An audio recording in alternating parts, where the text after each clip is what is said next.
الحمد لله رب العالمين والصلاة والسلام الأتمان الأكملان على المبعوث رحمة للعالمين نبينا محمد وعلى آله وصحبه أجمعين.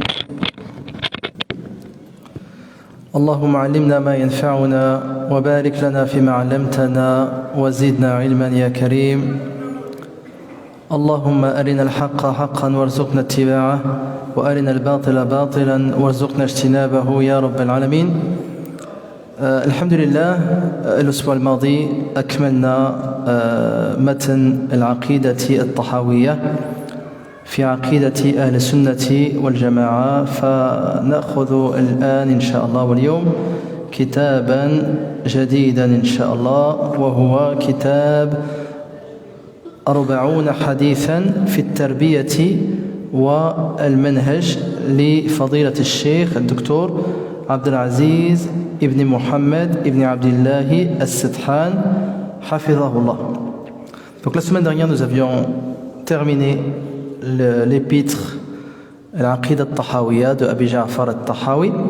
Donc nous allons commencer aujourd'hui un nouveau livre intitulé 40 hadithan fi at-tarbiyati wal manhaj, 40 hadiths dans l'éducation et le cheminement de Cheikh Abdel Aziz As-Sidhan Hafidhahullah, donc parmi les prêcheurs connus au royaume d'Arabie Saoudite.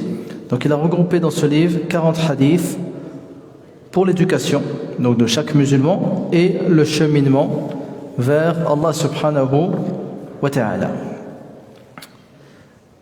Les savants, depuis très très longtemps, ont pour habitude de compiler des hadiths sur un thème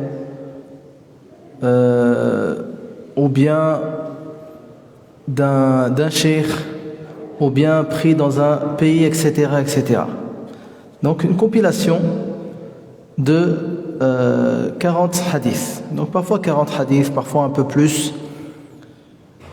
L'imam al-Nawawi, donc qui est le plus célèbre savant à avoir compilé 40 hadiths dans son célèbre livre Al-Arba'in al-Nawawiyya, il nous dit وَقَدْ صَنَّفَ الْعُلَمَاءُ رضي الله عنهم في هذا الباب ما لا يحصى من المصنفات، فأول من صنف وذكر جمعا من المصنفين ثم قال وخلائق لا يحصون من المتقدمين والمتأخرين.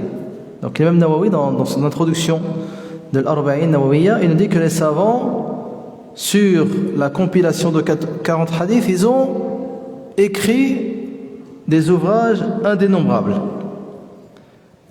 Et il nous cite ensuite le premier qui, selon lui, a écrit à ce sujet, etc. Et il nous cite énormément de personnes.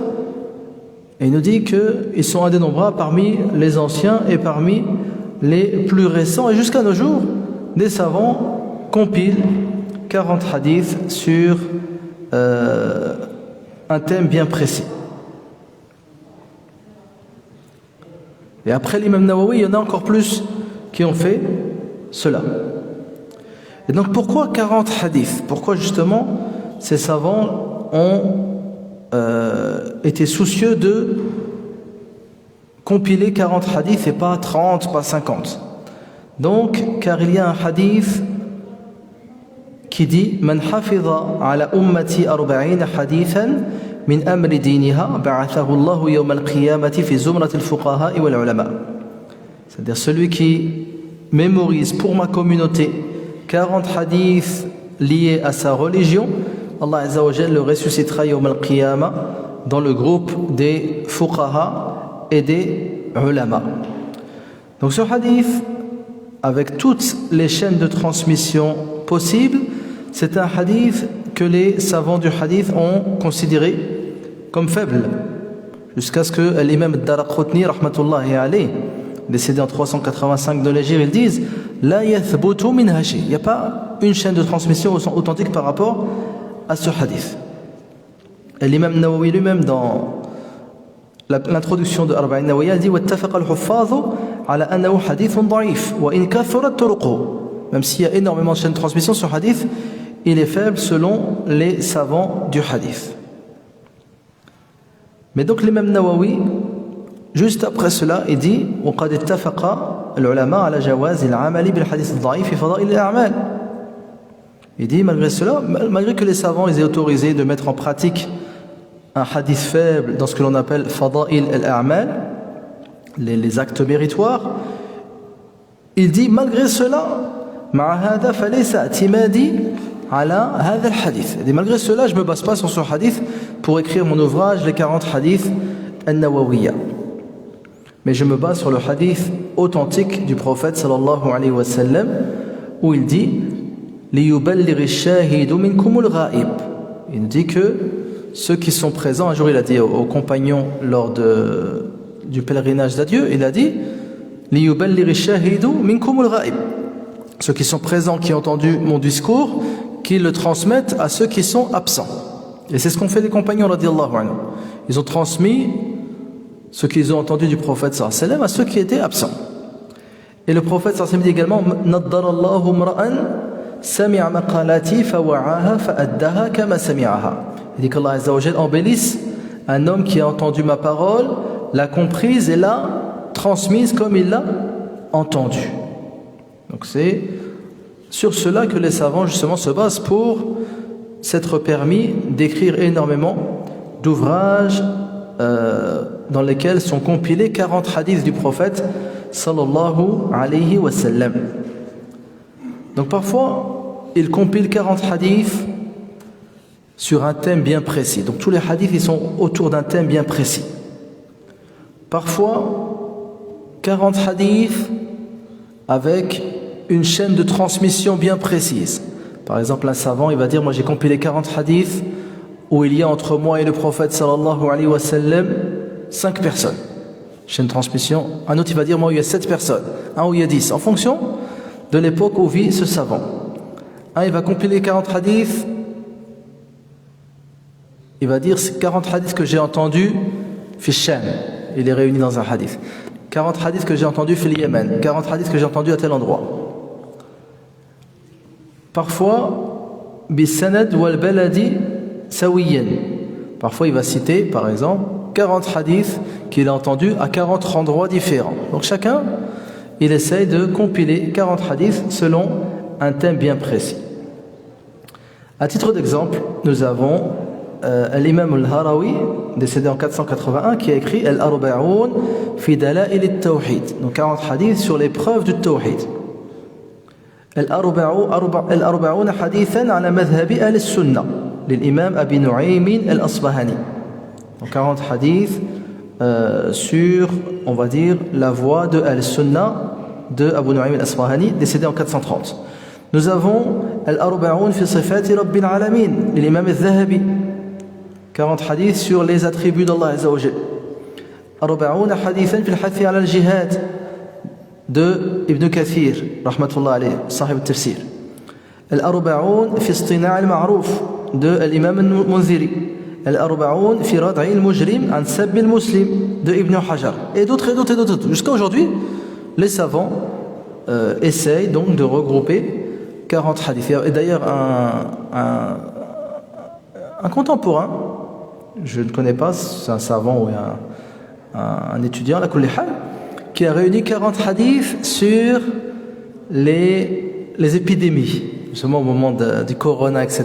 Il a regroupé 40 hadiths prophétiques parlant des épidémies. Donc ça peut être des thèmes très vastes. D'accord ? Également, مثال المتعلق بالمتن في عموم الأحكام. Donc l'imam Nawawi, dans son livre Al-Arba'in Nawawiyya, il a essayé de regrouper les 40 hadiths, on va dire, que lui considère comme des hadiths les plus importants de l'islam. Des hadiths desquels on tire énormément de règles. Des hadiths qui sont sur tel sujet, c'est le hadith principal. D'accord ? Donc son livre d'ailleurs, nous on l'appelle Al-Arba'in Nawawiyya, mais à la base il s'appelle Al-Arba'in fi mabani al-Islam wa qawa'id al-ahkam. Il nous dit, c'est les 40 hadiths sur les bases de l'islam et qawa'id al-ahkam, les règles de jurisprudence. D'ailleurs, il y a d'autres savants qui ont écrit 40 hadiths liés à la jurisprudence. Quelques hadiths fil wudu, d'autres hadiths fil prière, etc. Comme l'Arba'oun al-Ahkamiyya de l'imam al-Munziri ou Arba'oun hadithan fi qawa'id al-ahkam al-shar'iyyati wa fada'il al-a'mal de l'imam al-Suyuti. Également, nous avons l'imam al-Daraqutni, rahmatullah alayh, donc muhaddith al-ma'rouf. Lui, il a écrit un hadith qui s'appelle Arba'oun hadithan min musnadi Yazid ibn Abdillah ibn Abi Burda an jaddihi an Abi Musa al-Ash'ari. Il a regroupé 40 hadiths avec cette chaîne de transmission. Yazid ibn Abdillah ibn Abi Burda, selon son grand-père, selon Abu Musa al-Ash'ari. Donc ça peut être n'importe quel thème. Bref, il y a cette chaîne de transmission dans les 40 hadiths cités. Al-Arba'oun hadithan al-Thulathiyat li Abd ibn Humayd. Donc parmi les savants du hadith, il a cité 40 hadiths al-Thulathiyat. Entre lui et le prophète sallallahu alayhi wa sallam, il y a 3 personnes. Al-Arba'oun al-Suba'iyya. Donc un autre, Abu Tahir al-Silafi, il a cité 40 hadiths, entre lui et le prophète il y a 7 personnes. Al-Arba'oun al-Tusa'iyya, Tusa'iyya al-Islam al-Mukharraja an 13 shaykhan min ahli al-Sadat. Donc Ibn Jama'a, il a un livre 40 hadiths al-Tusa'iyya. Donc entre lui et le prophète il y a 9 personnes. Al-Mukharraja an 13 shaykhan, qu'il a cité de 13 parmi ses enseignants, parmi Ahlu al-Sadat. Al-Arba'oun al-Ushariya, l'imam al-Iraqi. Donc 40 hadiths dans lesquels il y a 10 personnes entre lui et le prophète sallallahu alayhi wa sallam, etc., etc. Ibn Taymiyyah a écrit Arba'oun hadithan an arba'ina min kibar mashayikhi. Donc 40 hadiths selon 40 de ses plus grands enseignants. Nous avons l'Arba'oun al-Buldaniya l'imam Abi Tahir al-Silafi. Donc Arba'oun al-Buldaniya, 40 hadiths pris de différents endroits. Un hadith qui est pris au Sham, un fi Mecca, un fi Yémen, un fi l'Iraq, etc., etc. Donc lui, l'auteur, Abdelaziz Sathan, hafidhahullah, il a voulu donc prendre exemple sur les savants qui l'ont précédé en regroupant, on va dire, 40 hadiths sur l'éducation du musulman et le cheminement vers Allah subhanahu wa ta'ala, avec quelques annotations sur les hadiths. Donc il nous dit, qu'est-ce qu'il a voulu dire par at-tarbiya? مرادي بالتربية التعامل مع نفس العبد وجوارحه حسب النصوص الشرعية وفق طريقة السلف الصالح. Il veut dire par l'éducation comment le serviteur se comporte par rapport à lui-même, à son âme, par rapport à son corps, selon les textes religieux, selon la voie des pieux prédécesseurs. Et qu'est-ce qu'il veut dire par al-manhaj? التعامل في دعوة الناس حسب النصوص الشرعية وفق طريقة السلف الصالح. Donc, il veut dire par tarbiya le comportement avec soi-même, et il veut dire par le manhaj le comportement avec les autres. الحديث الأول عن عمر بن الخطاب رضي الله عنه قال رسول الله صلى الله عليه وسلم إنما الأعمال بالنيات وإنما لكل امرئ ما نوى فمن كانت هجرته إلى الله ورسوله فهجرته إلى الله ورسوله ومن كانت هجرته إلى دنيا يصيبها أو امرأة ينكحها فهجرته إلى ما هاجر إليه رواه البخاري ومسلم. Donc le premier hadith, selon Omar ibn Khattab, le prophète sallallahu alayhi wa sallam, il a dit les actes ne valent que par les intentions. Et chacun aura comme récompense que le fruit de son intention. Donc celui qui émigre pour Allah et son messager, donc la récompense de son émigration sera pour Allah et son messager. Et celui dont l'émigration sera pour ce bas monde, afin de gagner ce bas monde, ou bien d'épouser une femme, son égir sera en fonction donc, de son intention. Donc ce hadith, c'est un hadith très très important.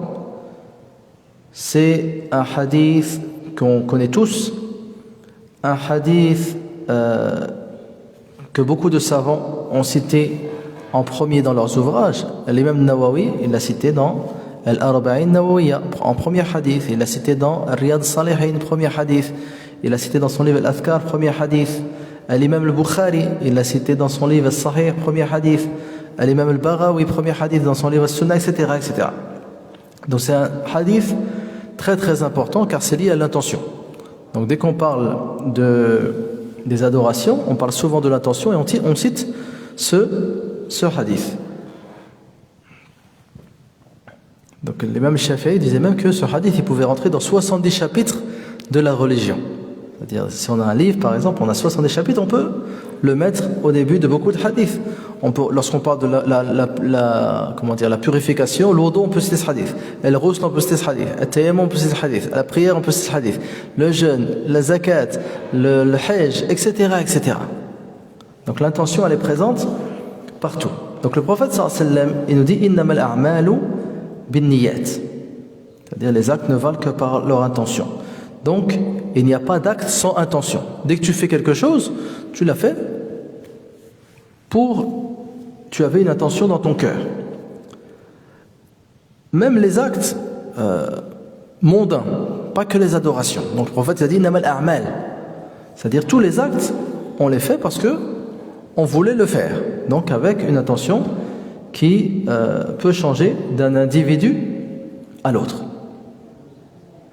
Sauf que pour les adorations, l'intention elle est obligatoire. Donc chaque fois qu'on cite une adoration, on cite que c'est un pilier, un niyya. On cite que c'est un pilier, parfois certains disent que c'est une condition. Et la personne elle sera récompensée en fonction de son intention. Donc l'intention, il y a plusieurs sortes d'intentions. Donc il y a l'intention, on va dire, pour qui on fait cet acte. Est-ce qu'on le fait pour Allah subhanahu wa ta'ala ou bien est-ce qu'on le fait pour autre chose, comme ce qui va être cité à la fin du hadith. Et également l'intention elle permet de différencier les actes les uns les autres. Différencier les actes les uns les autres. Par exemple, une personne, il rentre, il fait 2 rak'at, il peut avoir plein d'intentions dans son cœur, et puis ça peut être tahiyat al-masjid, ça peut être les 2 rak'at après al-maghrib, ça peut être une prière qu'il a manquée. Tout ça c'est grâce à l'intention. Une personne, il rentre dans la douche, il se lave, il se peut qu'il veuille seulement se rafraîchir, se laver, il se peut qu'il veuille faire le ghusl. Donc tout ça en fonction de ce qu'il a dans son cœur. Donc c'est pour ça que, en ce qui concerne l'intention, la sincérité, donc est-ce qu'on fait cela sincèrement ou pas, en général, c'est les savants du tawhid, de la croyance, qui parlent de cela, de faire les actes sincèrement. Les savants du fiqh, ils seront plus dans le deuxième aspect, une intention qui détermine bien l'acte que tu vas faire. Lorsque tu rentres en prière, ils te disent il faut que tu aies l'intention de faire cette prière et pas une autre. Donc innama likulli imri'in ma nawa. Donc chacun aura la récompense en fonction de son intention. Donc Allah Azza wa Jal, il est juste et il te donne la récompense en fonction de ton intention, si elle est bonne, ou bien il te châtie en fonction également de ton intention. Ensuite, le prophète sallallahu alayhi wa sallam, il cite un exemple, l'exemple de la hijra. Donc à l'époque du prophète sallallahu alayhi wa sallam, lorsqu'il est parti après 13 ans à la Mecque, il est parti à Médine alayhi salatu wa sallam. Et donc les gens avaient pour ordre de rejoindre Médine, de quitter la Mecque et de rejoindre Médine. Donc tous les gens ils partaient à Médine. Et donc c'était une adoration. D'accord, le fait de quitter la Mecque, un pays d'hostilité, un pays de mécréance, un pays de polythéisme, vers la terre d'islam qui était Médine à l'époque. Et donc tous les gens se rendent à Médine. Celui qui se rend à Médine, sincèrement pour Allah Azza wa Jal, il a une immense récompense. Donc il nous dit فَمَنْ كَانَتْ هِجْرَتُهُ إِلَى اللَّهِ وَرَسُولِهِ. Donc il a sincèrement pour Allah et pour son prophète sallallahu alayhi wa sallam, la personne il a quitté la Mecque pour se rendre à Médine. Ben, il aura la récompense de la hijra. Il aura la récompense d'avoir émigré. Et à l'inverse, il nous dit que si la personne il a quitté la Mecque vers Médine pour autre chose, donc lui, son but n'est pas de quitter son pays natal pour Allah et son message. Il a d'autres intentions dans son cœur et dans sa tête. Il nous dit par exemple, la personne, il quitte tel endroit vers un autre, il a dunya yusibuha, afin justement de profiter de ce bas monde. Par exemple, il se dit à tel endroit, je vais voyager pour faire du commerce, je vais à la Médine pour faire du commerce, je vais à la Médine pour acheter des choses et les revendre. Bref, il veut profiter de ce bas monde. Il part d'un pays vers un autre dans le but de se marier.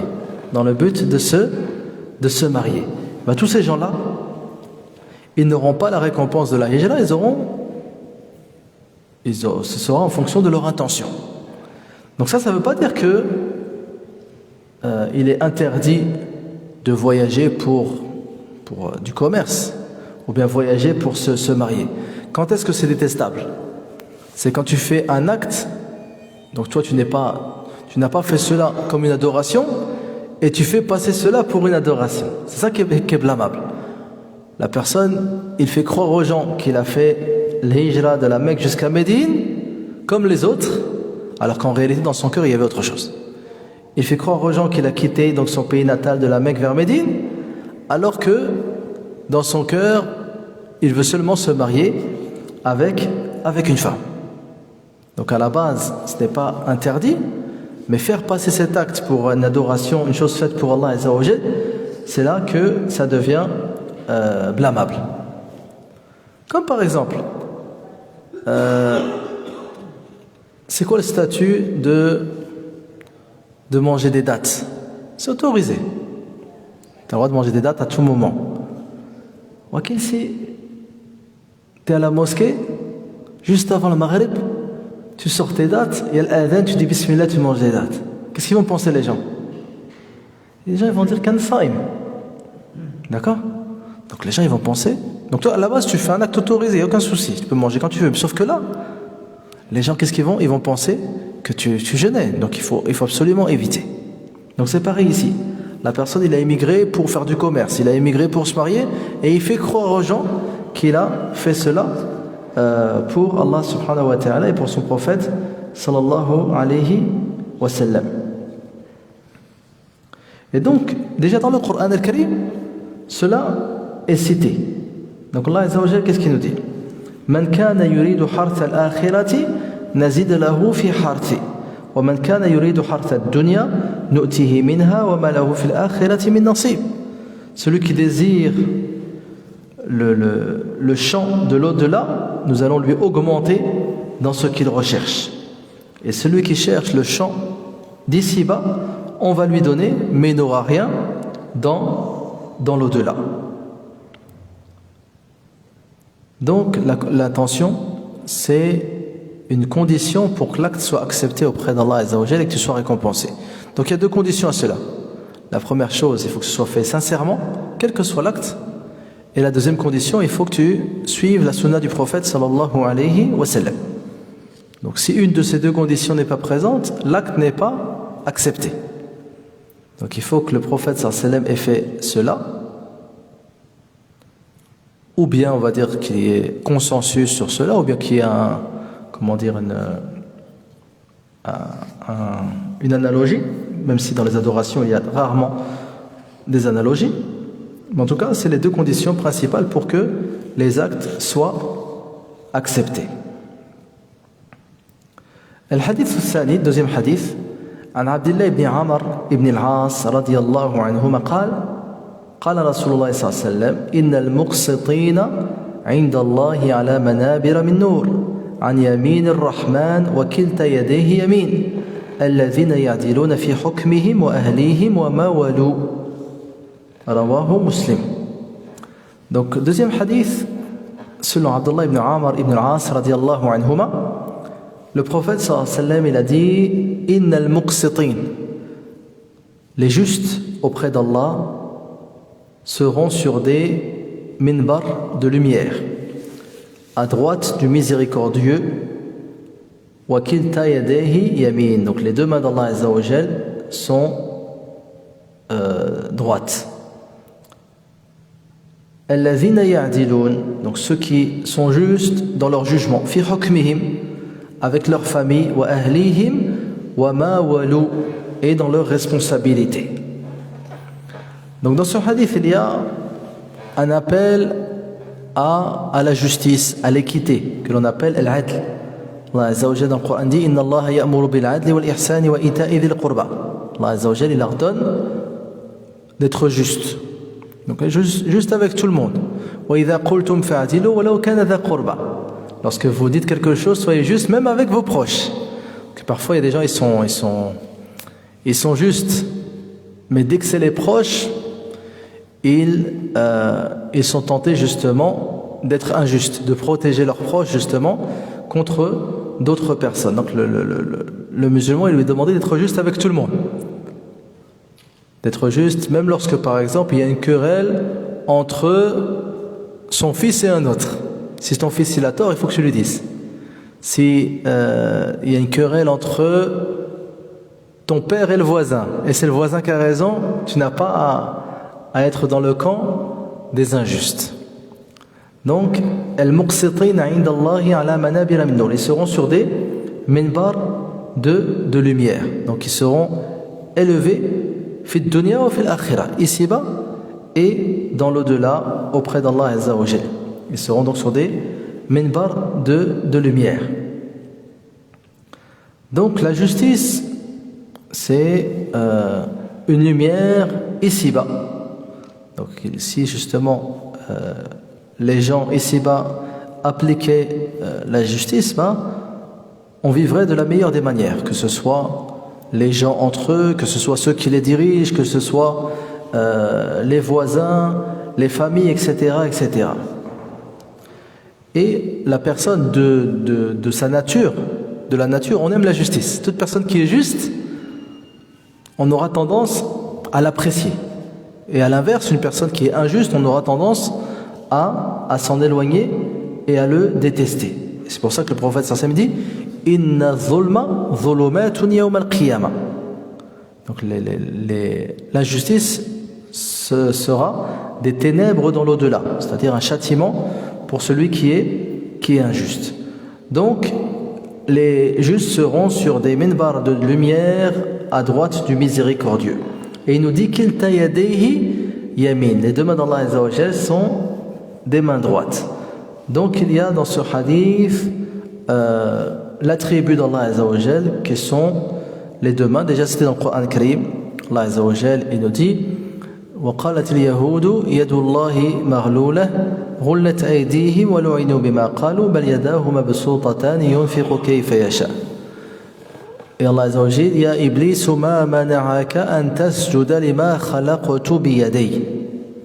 Donc Allah azza wa jalla il cite dans le Coran, dans le hadith du prophète sallallahu alayhi wa sallam, qu'il a l'attribut des deux mains, mais Allah azza wa jalla ne ressemble à personne parmi ses créatures. Donc on attribue cela à Allah azza wa jalla en comprenant le sens, mais sans y attribuer de comment. Il nous dit ensuite donc qui sont ces justes? Alladhina ya'diluna fi hukmihim, ceux qui lorsqu'il leur est demandé de juger, de statuer sur quelque chose, ils sont justes. C'est-à-dire ils mettent la chose au bon endroit. Ils mettent la chose au bon endroit, que ce soit des paroles ou bien des actes. Donc Allah azza wa jalla dit wa idha qultum fa'dilu walau kana dha qurba. Lorsque vous prononcez une parole, soyez juste dans vos paroles, même avec vos proches. Et c'est ça le plus dur. Donc il y a des gens, comme on a dit, ils sont de manière générale ils sont justes, Au travail, ils sont justes. Ils essaient d'être justes avec leurs voisins. Ils sont justes avec tous les gens qu'ils rencontrent de manière générale. Mais dès que c'est la famille, ils sont plus justes. Dès qu'il va y avoir une querelle entre la famille et une personne extérieure, il n'y aura plus de justice. Et il va penser que c'est une bonne chose de secourir la famille dans tous les cas. C'est bien de secourir sa famille. Ça reste les proches, mais il ne faut pas secourir l'injustice. Il ne faut pas secourir l'injustice. Tu ne vas pas mentir pour défendre une personne de ta famille. Ça, c'est une chose injuste. Et Allah Azza wa Jalla dit également وَإِذَا حَكَمْتُمْ بَيْنَ النَّاسِ أَن تَحْكُمُوا بِالْعَدْلِ. Également, lorsque vous jugez entre les gens, jugez avec justice. Lorsque parfois, on te prend comme arbitre ou comme juge pour on va dire, une querelle, on va dire juger entre deux personnes, il faut être juste. Il faut dire à chacun, là tu as tort, là tu as raison. Et laisser toutes les affinités, toutes les relations de côté. C'est ça la justice. Et Allah Azza wa Jalla dit i'adilu huwa aqrabu lit-taqwa. Soyez juste car c'est justement proche de la piété.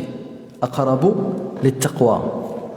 Donc ça fait partie justement de la piété d'être juste. Donc ils sont justes avec lorsqu'ils statuent. Wa ahlihim. Donc la personne, il est juste avec sa famille. Et celui qui est juste avec sa famille, en général, il sera juste avec les gens de l'extérieur. Parce qu'en général, c'est le plus dur, c'est d'être juste avec sa famille. On aura toujours tendance à défendre nos proches. Le musulman, il doit même être juste envers même un non-musulman. Si un non-musulman, par exemple, il a subi une injustice de la part d'un musulman, est-ce que nous demandons-nous de secourir le musulman coûte que coûte là? Le prophète sallallahu alayhi wa sallam dit وَاتَّقُوا دَعْوَةَ الْمَظْلُومِ وَإِنْ كَانَ كَافِرًا فَإِنَّهُ لَيْسَ دُونَهَا حِجَابٌ. Le prophète il dit crains l'invocation de l'opprimé même si il est non-croyant. Donc parfois il y a des gens ils se permettent lorsqu'une personne n'est pas musulmane d'être injuste envers lui comme si c'était autorisé. Voilà. Il se peut que lui également il invoque Allah Azza wa Jalla contre toi et Allah Azza wa Jalla il exauce son invocation. Amman yujibu al-muttarra idha da'ah wa yakshifu as-su'. Donc il nous dit alayhi salatu wassalam craint l'invocation de l'opprimé. Et même s'il est non-croyant, car entre l'invocation de l'opprimé et Allah Azza wa Jalla il n'y a pas de voile. فَإِنَّهُ لَيْسَ دُونَهَا حِجَابٌ. Donc le musulman il doit être juste avec tout le monde. Donc الَّذِينَ يَعْدِلُونَ فِي حُكْمِهِمْ وَأَهْلِيهِمْ وَمَا وَلُوا. Également dans leur responsabilité. Donc, lorsqu'on leur confie une responsabilité, ils sont justes, c'est-à-dire qu'ils font preuve de ce que l'on appelle al-amana. Ils font preuve de ce que l'on appelle al-amana. Ils sont dignes de confiance. Lorsqu'on leur confie quelque chose, justement, ils en prennent soin et ils le rendent par exemple à leur propriétaire. Lorsqu'on leur confie par exemple un secret, ils le gardent pour eux-mêmes. Allah Azza wa Jal, il nous dit dans l'histoire de donc surat al-Qasas inna khayra man ista'jarta al-qawiyyu al-amin. Donc lorsque nous par exemple si par exemple la personne il est amené à embaucher une personne ou à demander les services de quelqu'un, il va essayer de chercher une personne qui est digne de confiance. Comme cela c'est dans le Coran Karim. Inna khayra man ista'jarta al-qawiyyu al-amin. La meilleure personne que tu puisses embaucher, c'est la personne qui est forte, qui est capable de faire ce travail et qui est amin. Et il faut qu'il y ait les deux. Personne digne de confiance mais qui n'a pas la force de travailler, ça sert à rien. Et une personne qui a la force de travailler mais pas digne de confiance, en général, peu de temps après, il va y avoir des problèmes. Et même Yusuf alayhi salam il a dit inja'alni ala khaza'in al-ard inni qawiyyun amin. Il a dit au roi d'Égypte mets-moi ala khaza'in al-ard, mets-moi comme responsable on va dire des récoltes, car je suis fort et digne de confiance.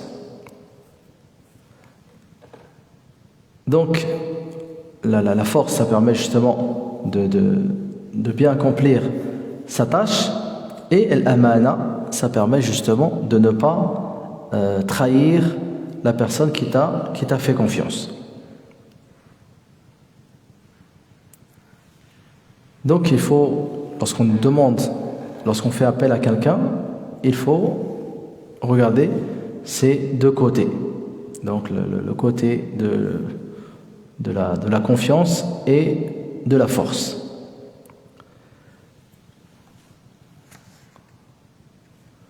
Et il nous dit également أن على دعاة الخير لزوم العدل بأقوالهم وأفعالهم وأقلامهم. Il nous dit que ceux qui appellent au bien, les prédicateurs du bien, ils doivent faire tout leur effort pour être le plus possible de la justice, de l'équité, dans leurs paroles, dans leurs actes, وأقلامهم, lorsqu'ils écrivent également, et dans tout ce qu'ils entreprennent.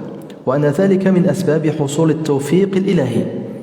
Donc ça permettra justement qu'Allah Azza wa Jalla leur facilite dans leur prêche. فتتنور قلوبهم ودروبهم ويرتفع قدرهم في الدنيا والآخرة وإن كانت الأخرى فالأخرى ولا يجني جان إلا على نفسه. Et il nous dit que grâce à cela, donc leurs cœurs vont s'illuminer, ainsi que le chemin qu'ils empruntent, et leur valeur sera élevée ici-bas et dans l'au-delà. Et celui qui est injuste avec les autres, il ne l'est qu'en fait contre lui-même.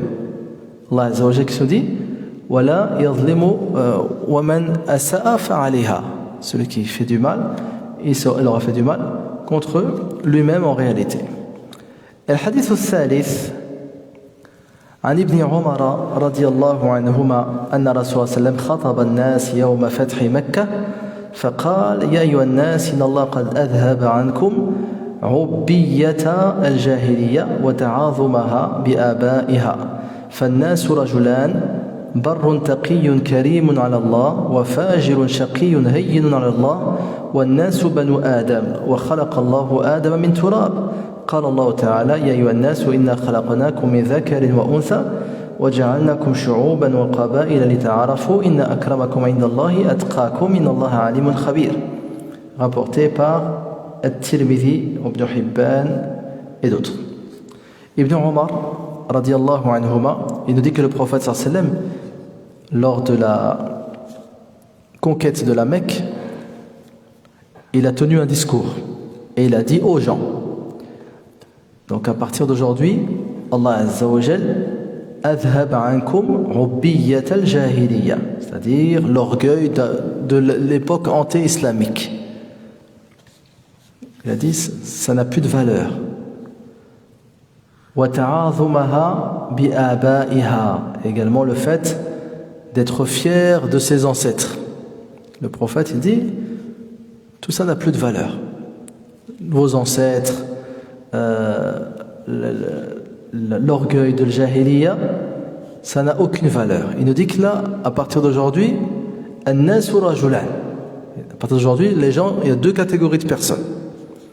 Barrun taqiyyun karimun ala Allah. Une personne qui est pieuse, vertueuse et noble auprès d'Allah. Et un autre, fajirun shaqiyyun hayyun ala Allah.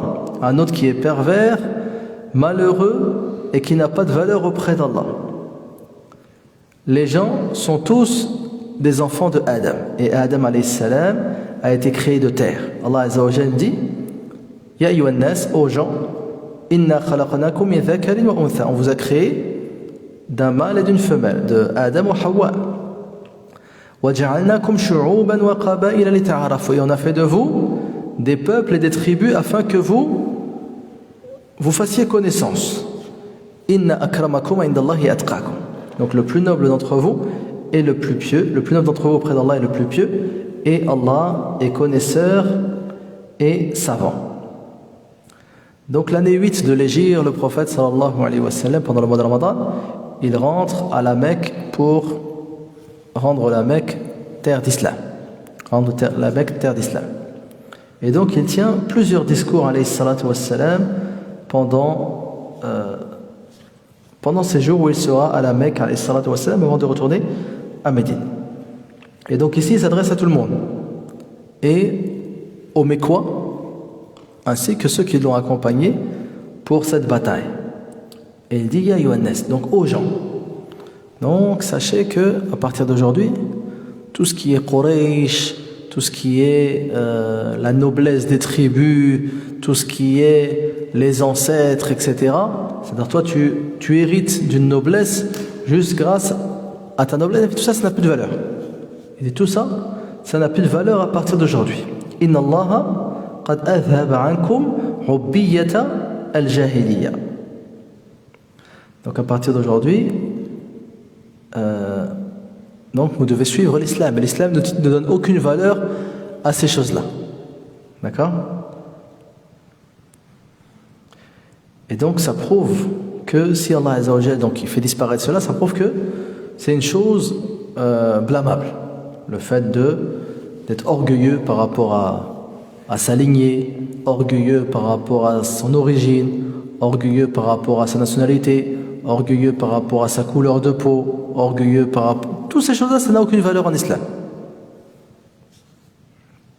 Donc, عبية الجاهلية قال الإمام ابن الأثير رحمة الله عليه يعني الكبر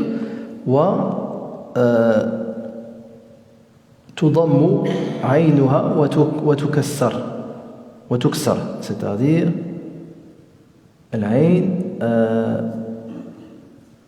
عبية ou bien عبية les deux sont possibles بمعنى الكبر donc l'orgueil وتعاظمها بالآباء donc également ils avaient pour habitude les Arabes d'être fiers de leur lignée en citant les exploits de leurs ancêtres. Et donc le prophète sallallahu alayhi wa sallam, il montre que ce n'a aucune valeur. Donc il se vantait de leur lignée et il critiquait les autres, ceux qui avaient une lignée, on va dire, un peu moins noble ou bien pas noble du tout. Donc le prophète sallallahu alayhi wa sallam, il dit que cela n'a aucune valeur. Et au contraire, ça fait partie de khisal al-jahiliya, ça fait partie des caractères anti-islamiques. Donc c'est les choses que, imaginez, l'islam il est venu pour les remplacer. Et malheureusement à notre époque, il y a encore des gens qui se croient supérieurs par rapport à leur couleur de peau, supérieurs par rapport au fait qu'ils viennent de tel pays, supérieurs par rapport à qu'ils viennent de telle région dans tel pays. L'islam ça ne donne aucune valeur à ces choses-là. Comme cité dans le hadith après, Inna akramakum indallahi atqakum. Donc ici le prophète il dit An-nasu rajulan.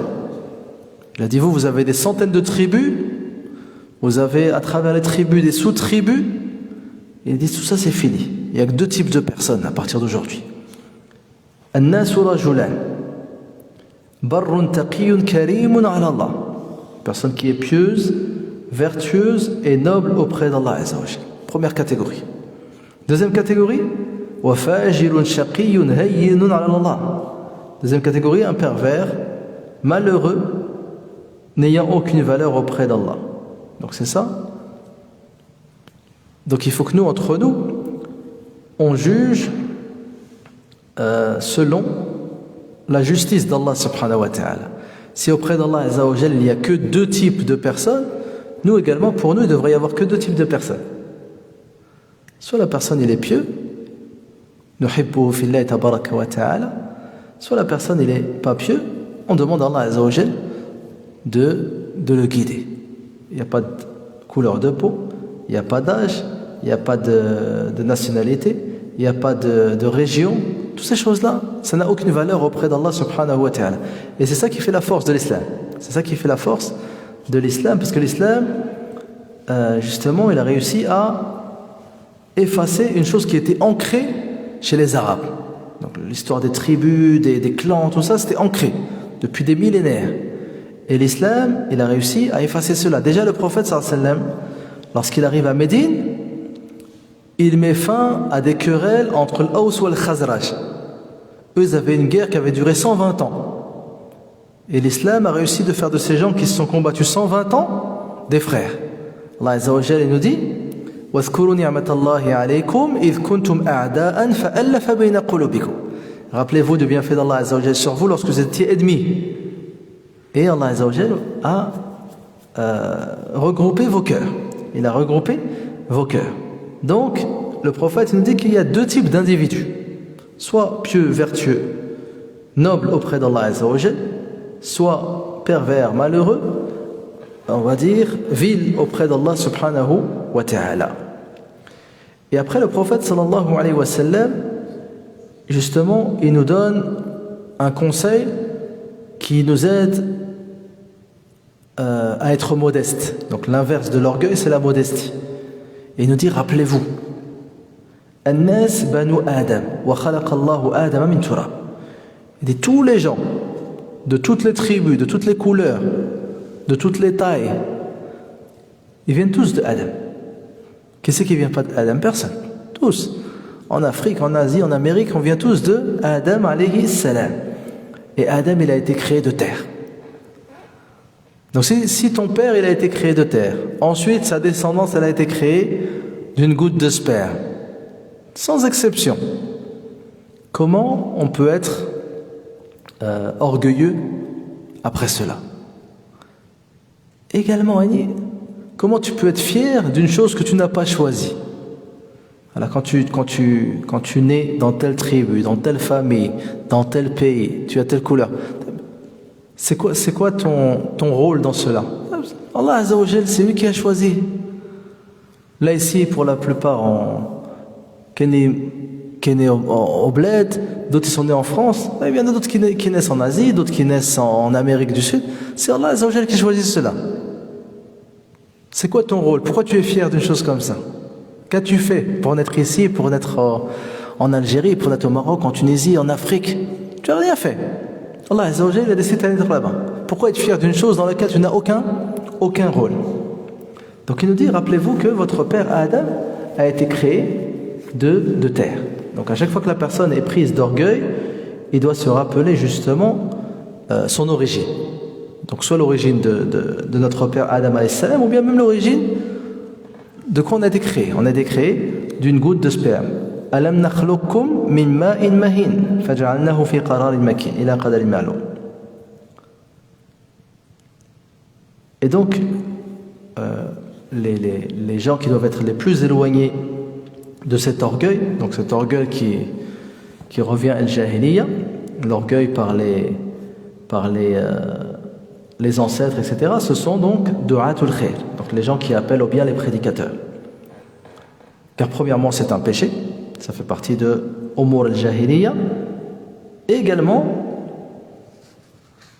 donc, le prophète sallallahu alayhi wa sallam dit la yadkhulu al-jannata man kana fi qalbihi mithqalu habbatin min kibr.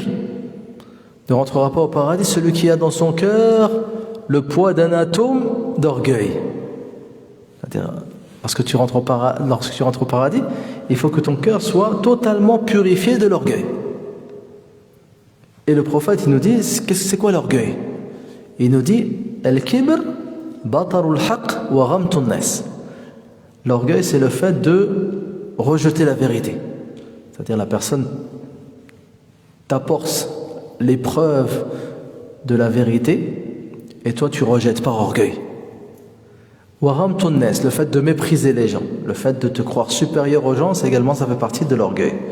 Et donc le prophète sallallahu alayhi wa sallam, il dit, ne rentrera pas au paradis celui qui a dans son cœur le poids d'un atome d'orgueil. Également, comme on a vu tout à l'heure pour l'injustice et la justice, l'orgueil, subhanallah, c'est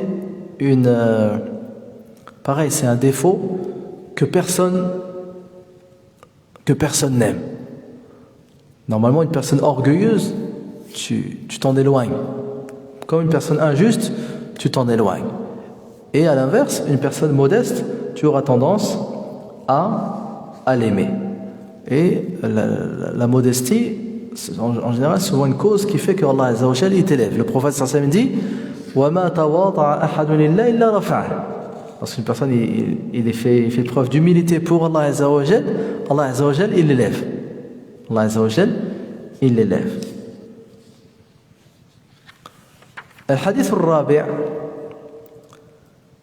عن مالك بن الحويرث رضي الله عنه قال أتيت النبي صلى الله عليه وسلم ونحن شببة متقاربون فأقمنا عنده 20 يوما وليلة وكان رسول الله صلى الله عليه وسلم رحيما رفيقا فلما ظن أن قد اشتهينا أهلنا أو قال قد اشتقنا سألنا عن من تركنا بعدنا فأخبرناه فقال ارجعوا إلى أهليكم فأقيموا فيهم وعلموهم ومروهم وذكر أشياء أحفظها أو لا أحفظها وصلوا كما رأيتموني أصلي فإذا حضرت الصلاة فليؤذن لكم أحدكم وليؤمكم أكبركم رواه البخاري. Donc le hadith numéro 4, Malik ibn al-Huwayrith radiyallahu anhu, il nous dit que je suis venu au prophète sallallahu alayhi wa sallam avec un groupe de jeunes, mutaqaribun, on avait tous à peu près le même âge. Et on est resté auprès du prophète sallallahu alayhi wa sallam 20 yawman wa layla. Donc une vingtaine de jours. Ils sont restés auprès du prophète sallallahu alayhi wa sallam une vingtaine de jours. Et le prophète sallallahu alayhi wa sallam kana rahiman rafiqan. Il était clément et doux alayhi salatu wa sallam. Et donc le prophète sallallahu alayhi wa sallam, ils sont restés auprès de lui 20 jours. Et à un moment, il s'est dit que peut-être leur famille leur manque. Il a dit lorsqu'il a pensé que nos familles nous manquaient, il nous a demandé justement, est-ce que vous avez des familles? Et on l'a informé. Et il a leur dit, irji'u ila ahlikum, rentrez chez vos familles et restez auprès d'eux et enseignez-leur et ordonnez-leur telle chose et telle chose. Et priez comme vous m'avez vu prier. Vous êtes resté avec moi 20 jours, priez comme vous m'avez vu prier. Et lorsque la prière arrive, que l'un d'entre vous fasse l'adhan et que guide la prière le plus âgé d'entre vous. Donc dans ce hadith, Malik ibn al-Huwayrith, donc il venait d'en dehors de Médine, il est venu jusqu'à Médine pour rencontrer le prophète sallallahu alayhi wa sallam. Donc c'est ce que l'on appelle al-rihla fi talabi al-ilm, le fait de voyager pour rechercher la science. Donc il est venu jusqu'à Médine pour profiter de la science et de la prophétie reçue par le prophète sallallahu alayhi wa sallam. Et donc al-rihla fi talabi al-ilm, ça existe depuis très très longtemps. L'exemple le plus ancien cité, c'est l'exemple de Moussa alayhi salam avec Al-Khadir, lorsqu'il est parti de Palestine jusqu'à Majma' al-Bahrain pour rencontrer Al-Khadir, comme cela est cité dans Surat Al-Kahf et dans les deux Sahih. Et également, eux ils sont partis directement voir le prophète sallallahu alayhi wa sallam.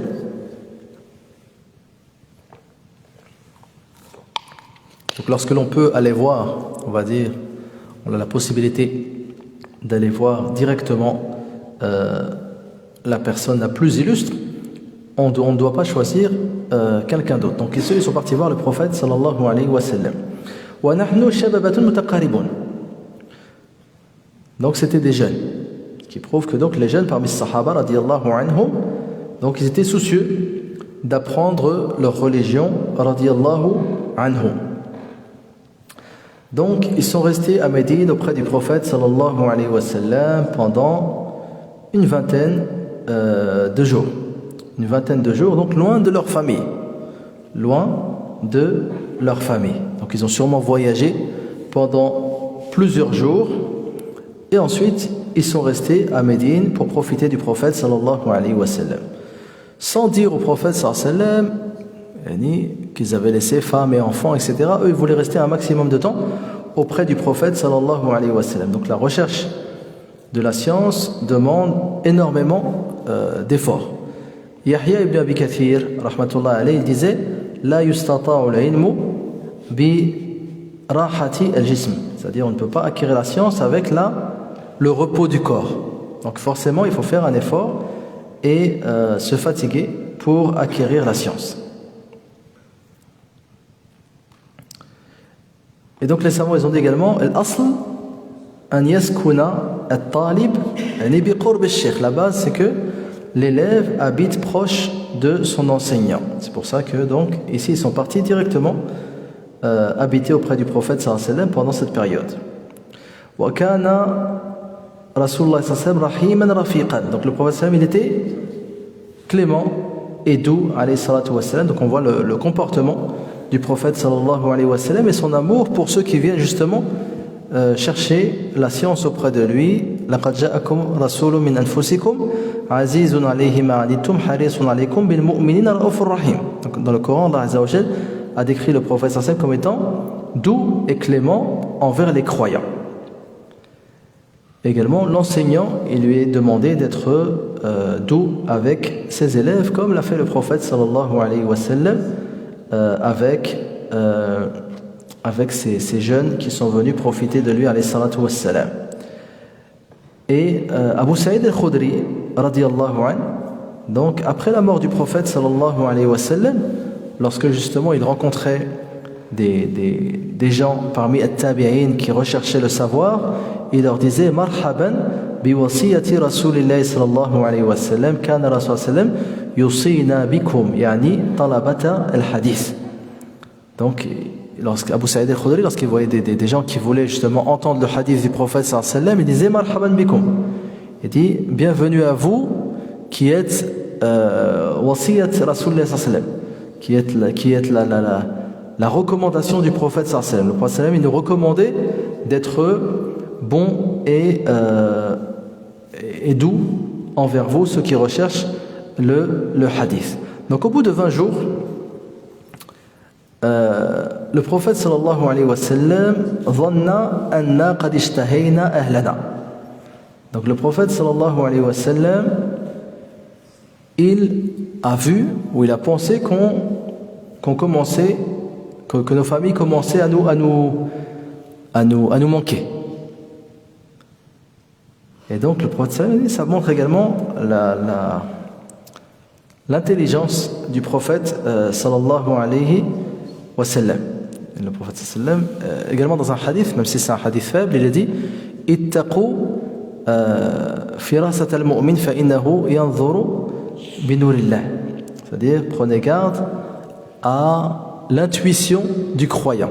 L'intuition du croyant, car il observe par la lumière d'Allah Azza wa Jalla. Donc le prophète sallallahu alayhi wa sallam, par intuition, il s'est dit eux apparemment leur famille leur manque. Eux apparemment leur famille leur manque. Il a dû voir cela par rapport à peut-être il a repéré des indices, des preuves montrant que leur famille leur manquait au bout d'une vingtaine de jours. إذن فسألنا عن من تركنا بعدنا.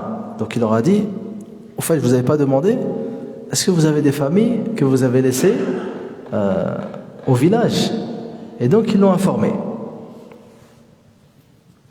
Donc les savants ils disent que ça prouve que l'enseignant justement il doit prendre des nouvelles de ses élèves. Donc c'est pas seulement le fait de simplement leur enseigner, de demander est-ce que ça va, la famille, les enfants, le travail, etc.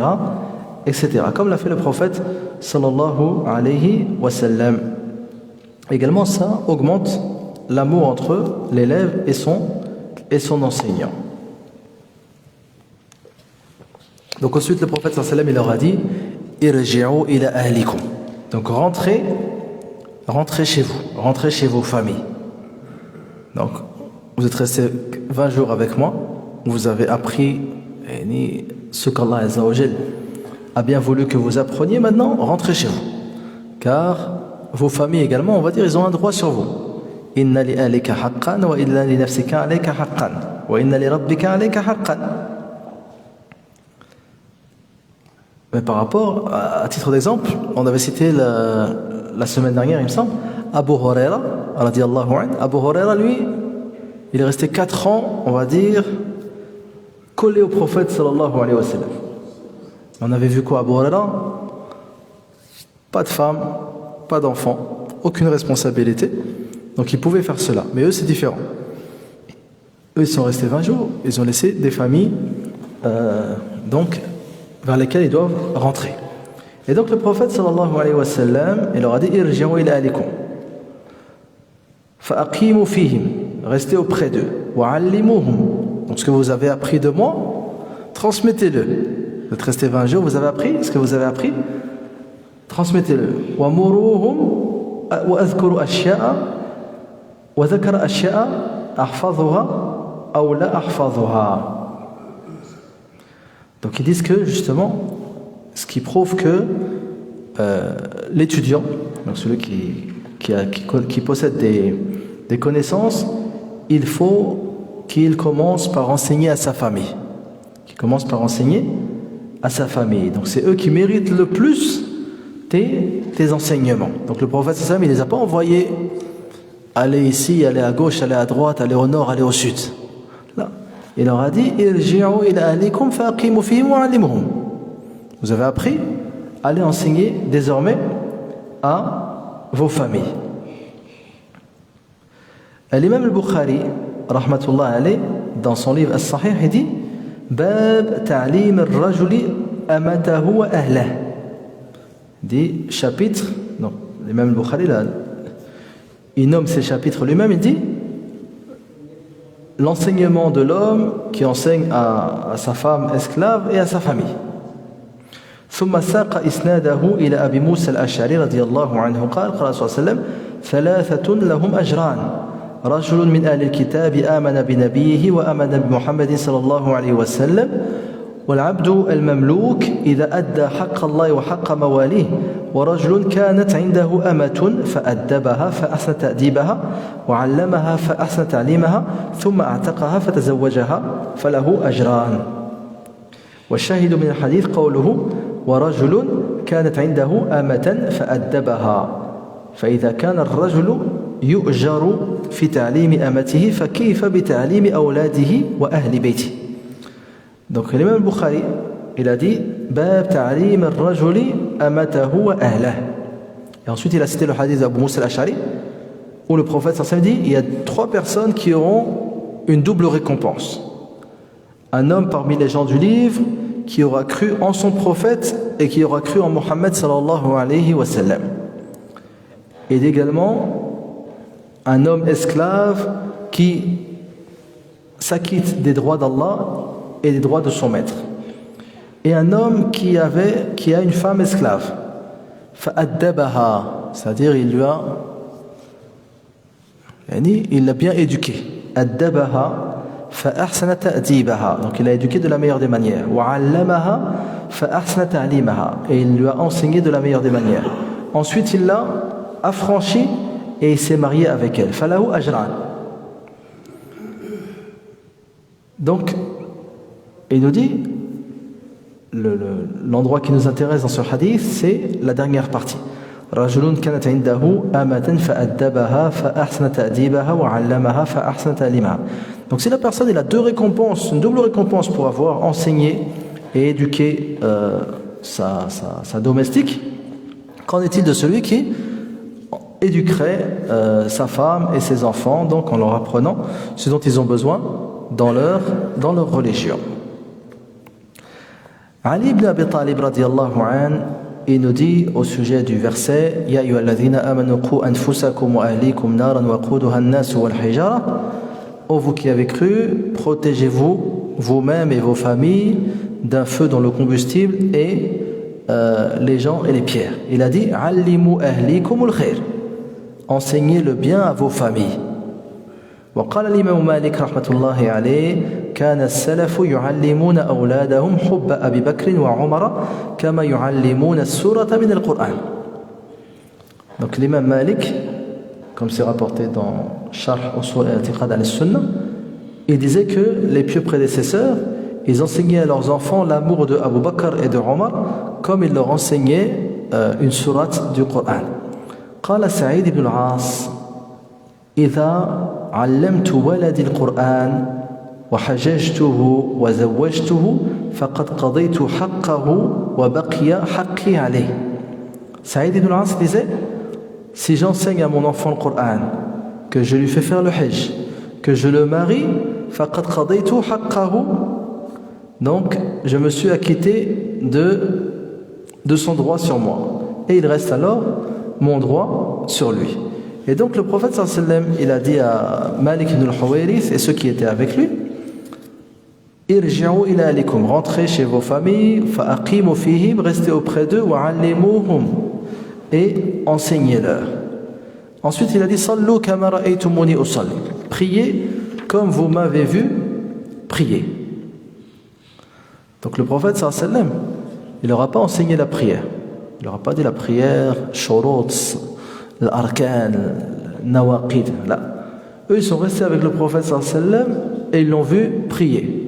Les 5 prières quotidiennes, sûrement peut-être le nawafil, etc. Il a dit Sallu kama ra'aytumuni usalli. Donc sachez que vous allez nous quitter. Comment s'accomplit la prière? Comme vous m'avez vu prier.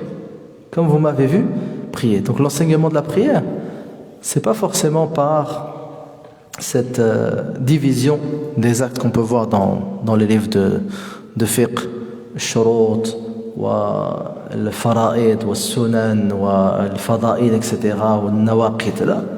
La personne, il peut enseigner la prière juste avec les actes. La personne, tu pries, à condition que tu pries toujours de la même manière, sinon tu vas le perturber. Mais si tu pries toujours de la même manière, la personne, il va prendre exemple sur toi. Donc eux, ils ont pris de manière, on va dire, pratique la prière du prophète sallallahu alayhi wa sallam et ils ont prié de cette manière après avoir quitté Médine et quitté le prophète sallallahu alayhi wa sallam. فإذا حضرت الصلاة فليؤذن لكم أحدكم وليؤمكم أكبركم. Donc lorsque vous serez rentré dans votre village, lorsque c'est l'heure de la prière, فليؤذن لكم أحدكم. Dès que c'est l'heure de la prière, il faut que quelqu'un fasse l'adhan. Il faut que quelqu'un fasse l'adhan. Donc l'adhan qui est le signe d'entrée de l'heure. Le signe d'entrée de l'heure également, un appel aux autres pour accourir vers la prière en commun.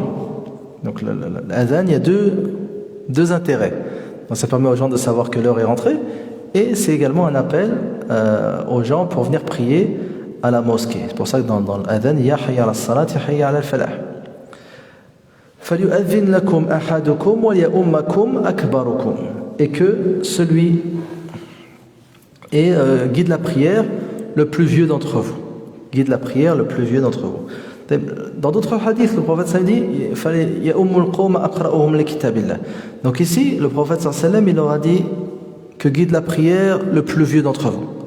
Parce que le prophète sallallahu alayhi wa sallam, il a vu que niveau science, ils étaient au même niveau, ils sont venus ensemble, ils sont partis ensemble. Donc à la base, normalement, le guide la prière, celui qui connaît le mieux les règles de jurisprudence. Ensuite, on regarde celui qui connaît mieux le hadith du prophète sallallahu alayhi wa sallam, etc., etc. Donc le prophète, quand il a vu que tous ces gens-là étaient à peu près égaux, il a dit fallait ummukum akbarukum. À ce moment-là, que guide la prière le plus âgé d'entre vous. Donc ça donne également une valeur à l'âge en islam.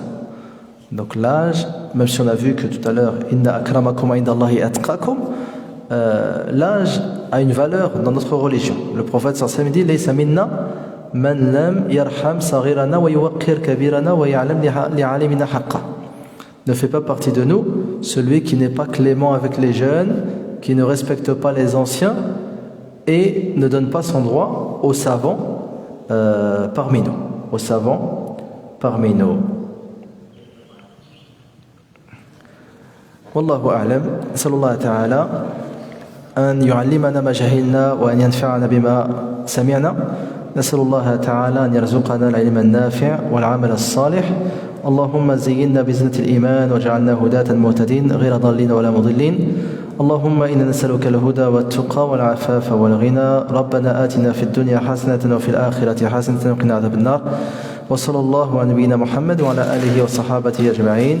سبحان ربك رب العزة عما يصفون وسلام على المرسلين والحمد لله رب العالمين.